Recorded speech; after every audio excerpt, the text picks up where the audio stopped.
Number 1. زه ژمنه کومه. I promise. I promise. ضرورت نشته یا اړتیا نشته. Not required. Not required.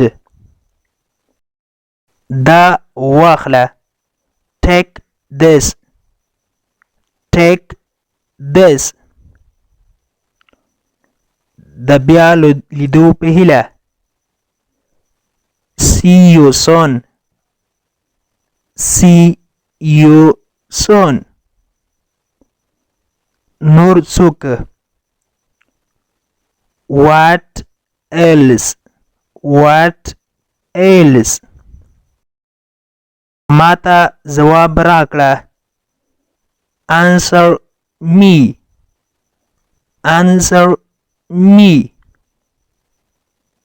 یو ځل بیا کوشش وکړه یا هڅه وکړه. Try again. Try again. سمه ده، هیڅ خبره نه ده. It's okay. It's okay. وخت ختم شو یا پای ته ورسید. Time is up. Time is up. دا راکړه. Give this.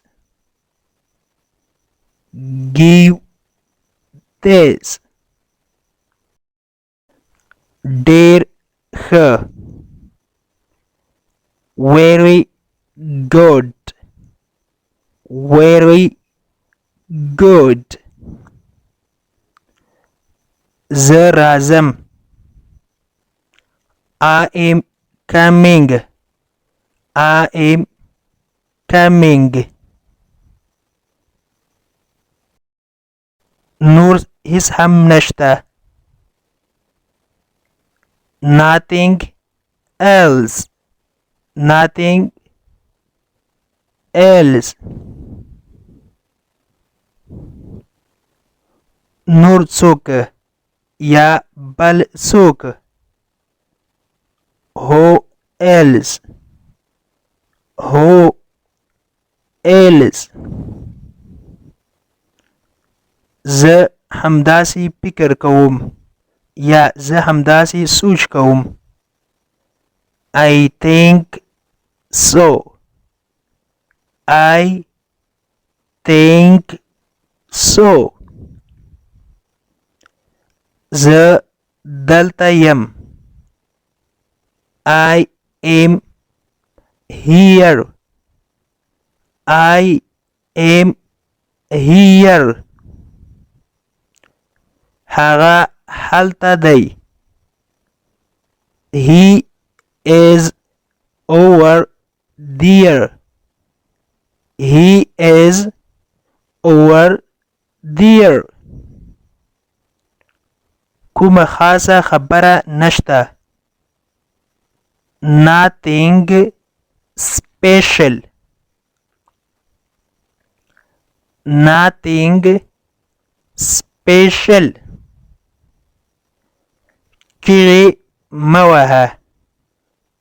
Don't shout. Don't shout. ما واده کړی ده. I am married. I am married. زه مجرد یم یعنی ما واده نه ده کړی. I am single. I am single. لرې اوسه. Stay away. Stay away. له ما څخه لرې اوسه. Stay away from me. Stay away from me. هغه اوس هم ښه نه دی. He is still not well. He is still not well.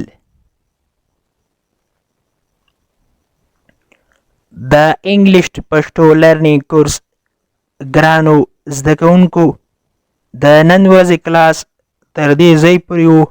هیله ده چې یو څه مو ورڅخه زده کړي وي. که غواړئ چې انګلیسي ژبه په سمپل ساده پښتو ژبه کې زده کړئ نو مهرباني وکړئ زموږ د انګلیش ټو پښتو لرنینګ چینل سبسکرایب کړئ. تر څنګ یې د بیل آیکن ووهئ او بیا په آل کلیک وکړئ. دې سره به زموږ هر نوی کلاس چې موږ یې اپلوډ کوو تاسو ته په خپل ټایم در ورسیږي. تر بیا چې زه حاضرېږم تر هغې مو پاک رب سپارم. هر چیرې چې یاست الله مو مل شه. Thank you so much for watching.